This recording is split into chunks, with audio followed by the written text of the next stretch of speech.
This is in Abel, the year 1866, after the founding of the League of Metals, the final year of the Great Guild War.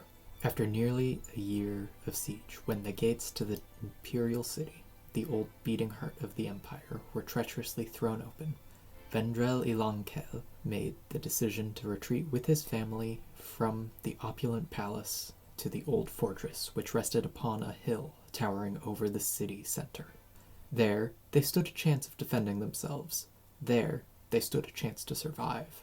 12 years prior, he had simply been the head of House Red. But when the opportunity for power presented itself, he seized upon it. With his small army of house guards, he marched into the Imperial City. At first, his entrance was barred, but he struck a deal with the Imperial Council, who had long ago been sidelined by Darathakaz the Great, promising them power in exchange for proclaiming him emperor. And so they did. In a unanimous vote, Vendrell was declared Ilankel of the true Golden Empire. Upon his acclamation, the few members of House Junial who remained in the Imperial City were taken into captivity. Of those members, only one was of any real note, an Ayadi foundling by the name of Jesslyn, who had been adopted by the last emperor's uncle. Jesslyn had been sent to the Imperial City to acquire an education at the young age of 7. They were granted a spot in the Imperial College at such a young age, due to their nearly unique gift of foresight. For 3 years, they trained. For 3 years, they lived as anyone of Imperial blood would. Then, suddenly, at the age of 10, they were arrested and sent to spend the rest of their days in a cell. Well, cell might have been a misnomer. It was a fully furnished room in the northern wing of the old palace of the Imperial City. Most days, they were allowed to explore the palace grounds, but they were never allowed outside the walls of the complex. Through their youth, Vendrell provided them with new tutors and frequently consulted with them about their visions. Jesslyn eventually deduced that the only reason that they were not being thrown in a cell was because of their utility and because of the visions. Despite the power of foresight, it wasn't until Jesslyn was 17 that they learned the true fate of the rest of their family, of their original tutors. All had died in captivity when a plague slept through the palace dungeons. As the Guild War progressed, as the Rangers invaded from the south and Imperial forces came down from the north, Vendrell asked Jesslyn of the future, and again was given prophecies of battles won, of troops moved, and of defeats. Vendrell's forces won nearly every battle, though each fight was nearly as bloody for them as it was for their enemies. Victory after victory, and yet they were being bled dry. Their land was slowly eroding away. When in the year 1863, word reached the Imperial City of Valar IV's death, Jesslyn's importance as a hostage grew exponentially, for they were now possibly the only remaining claimant to the old empire, at least the only in the old Imperial City. Though they were adopted, though they were of a different lineage, they were possibly the only living descendant of any Ilankel. From then on, they were confined to their room, not allowed to explore the grounds. Then, it was, without a doubt, a cell, one they would not be allowed to leave. Though they were both a hostage and a prisoner, Jesslyn was treated with compassion and kindness by both Vendrell and his family. Zeladia, Vendrell's wife, and the Ilankel consort had taken personally to tutoring Jesslyn. Similarly, they had become quick friends with Nimirak, Vendrell's only son and heir. The relationships, one and all, soured first when Jesslyn learned the fate of their family and tutors in the dungeon, and when they were confined to their room, the relationships became irreparably bitter. Though they still provided prophecies and foresight to Vendrell, no longer did they see House Red as family. No longer did they want anything to do with the usurpers. However, they were certain that the only thing keeping them from a damp, musty dungeon cell was their continued cooperation. And so, Jesslyn cooperated. Nearing the end of the year of siege, word reached Vendrell that the Rangers had struck a deal with the mages in the north. Soon after, word reached Vendrell that the walls were about to be breached. He had to make the decision: surrender or fall back and try to vie for more time. The news shocked him, for the times in the past when the walls were nearly breached, Jesslyn had warned him. Without hesitation, he knew he could live to fight another day. He knew that the besiegers didn't know of Jesslyn's existence, that their heir to the Junial throne may be his ticket out of this. He just needed time to figure out a plan.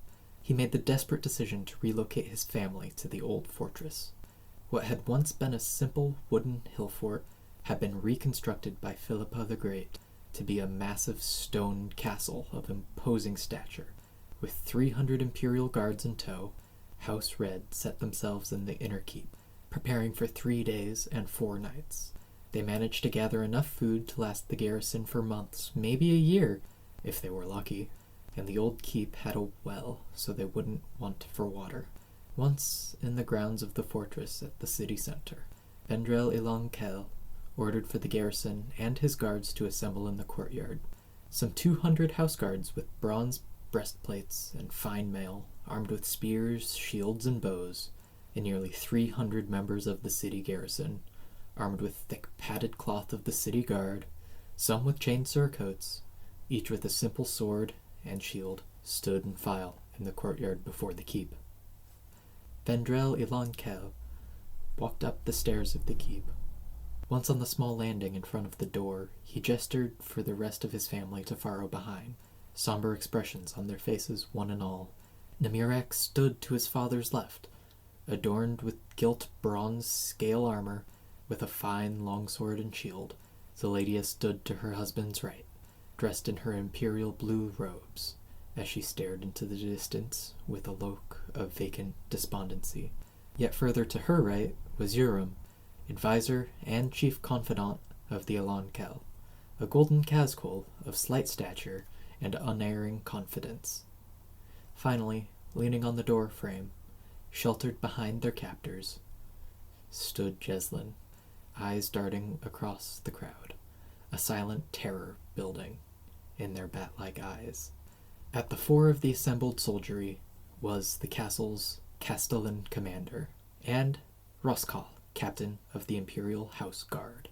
With a heavy heart, Vendrell stepped forwards and cleared his throat. I know how this must seem to you all, that I am sheltering here in search of some impossible salvation, that I hope beyond hope that somehow I will cheat death and claim victory. I would not begrudge you if you held that opinion, for it is true. The gates of the city will fall within the day, and there is nothing I can do to prevent it. He looks to the ground, then up to his assembled soldiery. But I ask you, please, stand here with me. Stand here and fight for hope. Fight for the possibility that we may make it out of this together. I know it is a request not easily accepted. I know. If you have families in the city and would rather depart to go defend your houses and your home, I would not begrudge you. All who wish to may go from here. Those who remain, I promise you, I will try my utmost to negotiate some sort of peace, some sort of way out. I promise you that I will do all I can to protect you. You are my people, my soldiers, my friends. Vendrell's shoulders sagged as he looked between the guards, finally locking eyes with Captain Roskal. Captain Roskal, you may take personal command of the guard. I trust you will be able to make the most of the citadel's defenses. Aye, Your Excellency. With that, the Ilankel and his inner circle turned to enter into the keep. The inside was set as a great hall, a place for celebratory feasts and war planning. Now, it was the last refuge of Vendrell and his family. Urim trailed the group, pulling the door closed behind him. Zeladia quickly made her way for a seat, immediately sagging down into it as the weight of the situation fell upon her shoulders. Vendrell paced the length of the hall while Namirek comforted his mother. As Jesslyn made their way to sit, Urim grabbed their arm and spun them around, hissing out an accusation. You knew this was going to happen. didn't you? You could have warned us. You could have told us. Jesslyn stared up at the old advisor to the Elankel, their expression unreadable. They muttered a quiet response. It doesn't matter. Urim tightened his grip on the young Eati. Jesslyn tried to pull away, but the advisor's anger was now on fuller display, asking in a louder, enraged tone, "Answer me, or Kulal help me. You will wish you were on the outside of this keep's walls." Jesslyn locked eyes with the enraged advisor, only now seeing the fear which had begun to fester. They sighed. In a bell, the gates to the city will fall. But, again, I tell you, it doesn't matter. Just as Urim was winding up to strike the young Eati, Vendrell turned his attention to the pair. "If you lay a hand on Jesslyn, I will see it to myself that you will be thrown from the ramparts, Urim." Urim released the arm of the young Eati, who then stumbled forward across the flagstones and bumped into the long wooden table at the center of the hall. Jesslyn then quickly walked to the far corner of the room, slowly slumping to the floor with their legs splayed out in front of them, in a tone as close to shouting as could be managed without displaying too much impropriety. The Elankel's advisor raged. "Your Excellency, surely you can see that this whelp didn't tell you on purpose. They did not warn us to ensure that the city would fall. If we had a few more hours, a few more days, we might have been able to prepare for the assault. But no, they remained silent." Vendrell felt a sinking feeling settle low in his gut. He had harbored the same suspicions, the very ones which Urim had now just voiced. Perhaps Jesslyn had intentionally withheld foresight. Perhaps they had wanted the entire royal line to die here, in this fort, in some doomed last stand. But could he blame the youth? He stood and wearily looked at Urim for a long moment. "Well, can you fault them for that?" "By the mercy of the Natkaz, Your Excellency, of course I can. They may as well have doomed us all to death here." Vendrell shook his head, and his gaze shifted towards Jesslyn, who had drawn their legs up to their chest, seeming to make themselves as small as they possibly could in the corner of the room. A look of vacant acceptance in their eyes as they seemed to stare at the wall.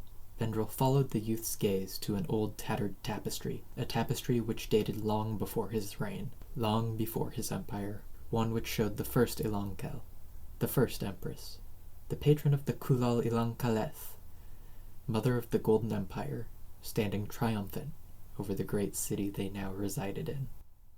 The frayed edges, the moth-bitten holes, each seemed to give the illusion that the very city she built was disintegrating into dust and dirt.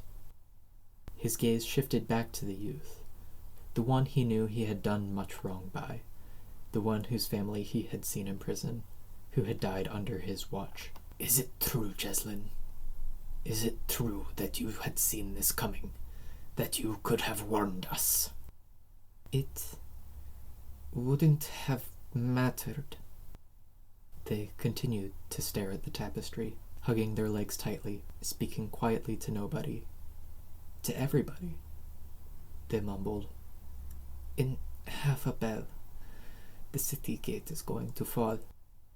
Urim slammed his fist onto the table before collapsing into a chair. He buried his face in his hands as a wave of hopelessness washed over him. He couldn't see a way out of this. He couldn't fathom the legion of rangers and imperial soldiers letting them go free. But then, Vendrell had said he might have a plan. Eyes red, with tears barely held back, he gazed at his liege, the man he had sworn service to, the man he owed his life to. In a scratchy voice, without the anger he had felt but moments ago, without the formality he had adopted when his friend assumed the throne. "Tell me, Vendrell, do you have a plan? I cannot see a way out of this, but you have always been the one to have a plan." "I believe I do." He pointedly glanced at the youth in the corner, who still stared at the old tapestry. We may be able to use Jeslyn, the last heir to the Junial throne, to bargain for our freedom. Failing that, I will offer myself in exchange for the freedom of you all. Zeladia stood from her seat, glared at her husband. You will do no such thing. We have put that child through enough as it is, and I cannot be losing you. It is out of the question. Something else. Anything else. Please. Vendrell walked the handful of paces to his wife and caressed her cheek. The two locked eyes for a moment. They seemed oceans apart, and yet there they stood. He whispered, My love, we don't have any other choice. None that I can see. Then, at least ask for Jeslyn's permission to use them this one last time. Umbar knows you've never asked before, though you treated them as family, though you treated them as a prisoner. Please. Vendrell squeezed his wife's hand before solemnly nodding. He then released her hands and walked over to Jeslyn. Glancing around the area, he crouched down next to the young Ayadi, grimaced, and nodded. So, what do you say, Jeslyn? Can I use you to try to negotiate for my family's safety? They finally ripped their gaze from the tapestry and looked at their surrogate father-turned-captor. Tears streamed down Jeslyn's face as they seemed to gaze through Vendrell Lonkel. Did you kill them? Did you order them dead? He shook his head, bit the inside of his cheek. After a moment, he tasted the warm metallic flavor of blood. He closed his eyes and took a deep breath before once more looking at the youth. No. It was plague. Your second year here. By the time we knew what was happening, it was already too late. Jeslyn was racked with a silent, shuddering sob. The youth believed him. Despite the most recent years of confinement, the childhood of kindness flooded back to them. Even those recent years in confinement, Vendrell had visited with Jeslyn far more often than was needed, simply for their visions. Even then, he was kind in his own sort of way. Jeslyn didn't know what to make of it. They were racked by a tempest of emotions. After marginally composing themselves, they once again muttered, It doesn't matter. It won't matter. None of this will matter in a couple of bells. Then, is that a yes? Jeslyn silently nodded in affirmation. Vendrell solemnly collected himself as he stood and made his way to the door. After stepping out through that door, he called out for Roskal, who quickly attended to his liege. The two stood and discussed the defenses of the old castle. To Roskal's eyes, the situation looked bleak. The outer walls were all but crumbling under their combined weight and age. The garrison seemed antsy, and the guards seemed resigned to their fate. After nearly half a bell, the two heard a distant rumbling crash. They hurried towards the castle's gatehouse. Upon scaling its spiral staircase, they had a vantage point from which they could see the distant city walls. It only took a moment for them to figure out what they were seeing. A portion of the wall had been brought down by a sapper's tunnel. The invading armies were streaming through the breach. It seemed the city was able to put up little resistance after their walls had fallen. Over the next bell, the two watched in near silence as the castle's defenders conducted their final preparations. They watched as fires raged through the city, far more fire than might have been expected. Vendrell turned to look at Roskal, a bleak look in his eyes, and quietly stated, They are razing the city. Aye, Your Excellency. We might not make it out of here, after all, Roskal. Aye, Your Excellency. I will be back in a moment. I need to ask Jeslyn if they have seen anything, if they can see a way out of this. Aye, Your Excellency. Raskol nodded as Vendrell silently departed from his side, hurrying back down the old damp staircase of the gatehouse. He pushed through the wooden doors of the keep. To see Urim found an old bottle of wine somewhere, drinking himself insensate at the end of the table. Zeladia sat quietly, rhythmically tapping her fingers on the wooden table, while Nemirik sat next to Jeslyn. The two quietly conversed. He made his way over to the two youths, a look of desperation in his eyes matched by a thick, choked desperation in his voice, as he asked Jeslyn, I am sorry, but I have to ask. I have to. For the hundreds of men on the ramparts. For my family. Nemirik cut in, a scowl as he glared at his father. For yourself, you mean? Fine. Yes, for myself. Spit it out, father. No use in wasting time now. Jeslyn, will we make it out of this? Jeslyn managed to crook a grin, one which could have been read any number of ways, but one which Nemirik recognized as placating, as dissembling. In a bell, we will all be free. In a bell. You're certain? I see it clear as day, clear as the moons on a cloudless night, clear as truth. In a bell, we will be free. In a bell, I'll be free. Vendrell wasn't sure how to take the young prophet's words, whether to take comfort or to dread the future. He nodded and turned back towards the door, placing his hand upon the sword at his waist, the sword he had carried since he was a cadet in the officers' academy decades ago, when he was but a little younger than Nemirik was now. Oh, how things had changed. The sounds of fighting in the city streets, of the raging inferno as it approached the castle, seemed deafening.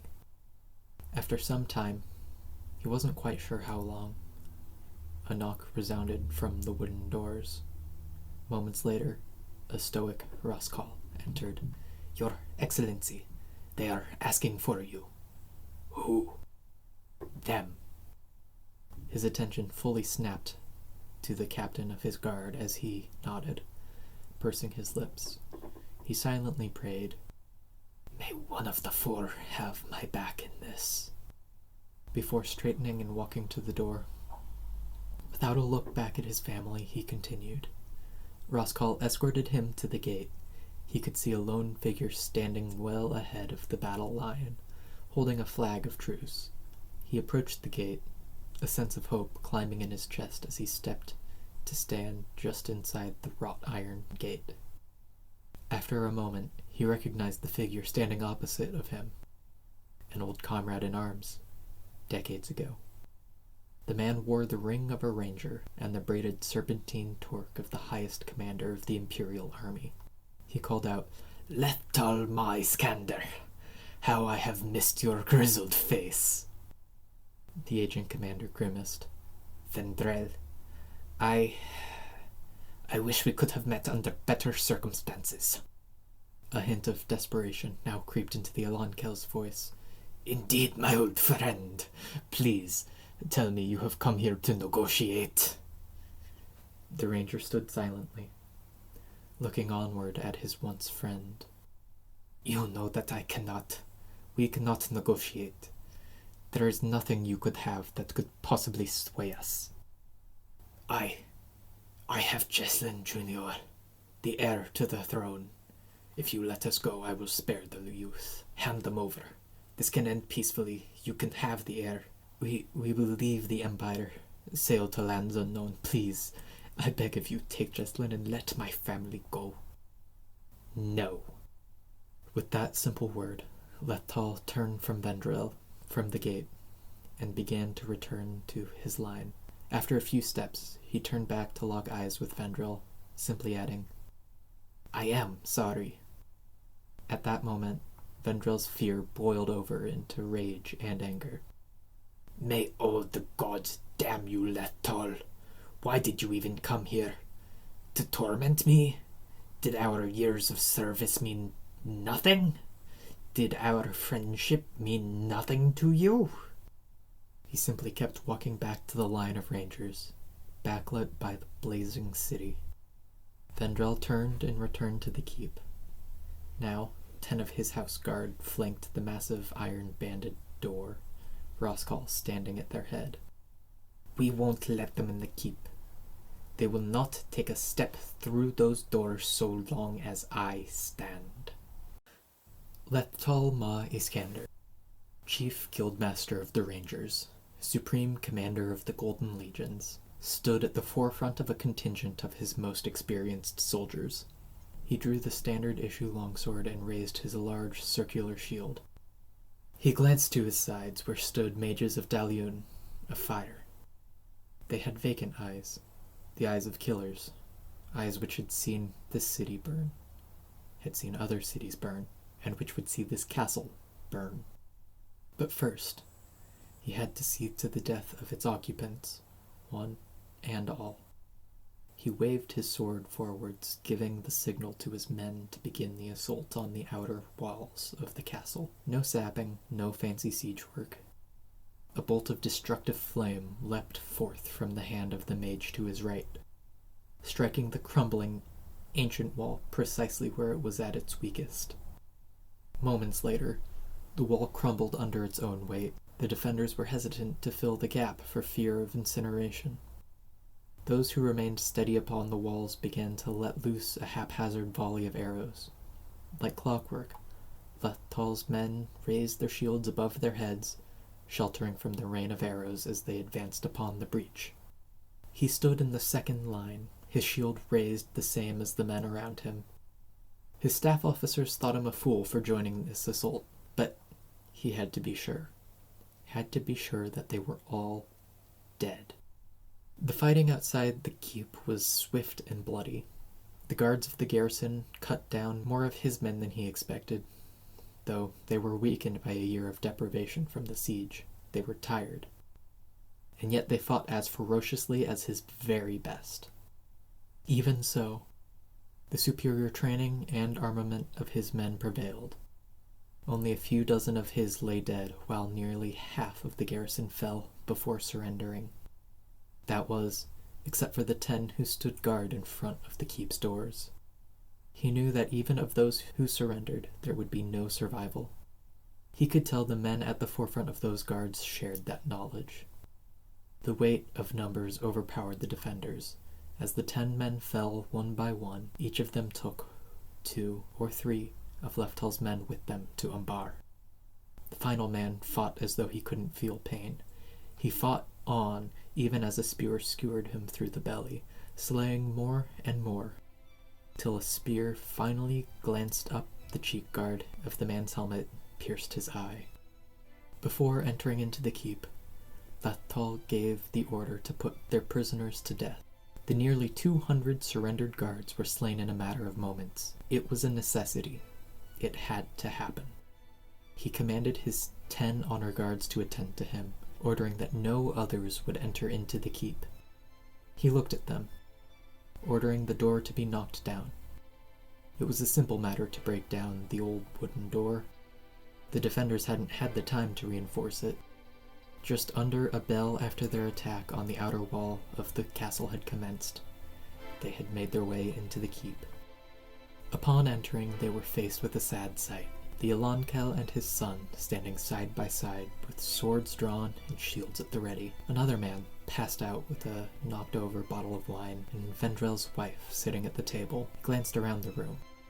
There was one person he had to ensure was dead, one person whose existence could ruin it all. Once he noticed the young Aodi in the back of the room, he was startled to see a smile on the youth's face. As they stood, nearly laughing, Lethtal shook any misapprehensions he might have once held about killing an old friend, a woman, and 2 youths from his head, as he ordered for his men to advance. Vendrell watched the armor-clad invaders march in formation towards him and his son. The 2 shared a fleeting glance and nodded before they steadied themselves. it was over just as quickly as it began. Fendril was able to execute a single slash, feeling it catch on something fleshy behind the shields as he felt several sharp pains stabbing through him. The scraping of blades from several angles as they dragged against his ribs, against his spine as they withdrew. He toppled to the floor, the familiar taste of blood foaming up in his mouth as he limply watched on. One merciless stab to Urum's heart did the Elankel's old friend in, his wife. Oh, what bravery she showed. As they approached, their guards lessened. She leapt up, caught one of Leththal's men in the throat with a hairpin before herself being done in. He blinked, looking over, seeing his son's lifeless body laying so near to him. He blinked once more, watching as Leththal made his way through the hall to Jeslin. Seemed to hesitate before the youth, a glitter in the young eyes, a grin as they laughed in Lehthal's face. As the world faded to black, he watched as Leththal stabbed his sword through Jeslin's stomach. Leththal quietly whispered to the youth as he withdrew his blade, "I am sorry, but this had to be done." Jeslin doubled over the wound, laughing as blood bubbled up through their mouth, a look of amused irony on their face as they blinked back tears of pain. They swallowed back the blood fighting to rise in their throat as they said to their killer, "You've won. You have it. You'll have the throne. You've won." They fell to the ground as the ranger grimaced and gestured for his 8 surviving soldiers to follow him out the door. Moments later, the sounds of flame became nearly deafening as a magic conflagration began to envelop the ancient keep. Jeslin gazed up at the tattered tapestry as it caught flame, softly muttering to themselves, "I'm free."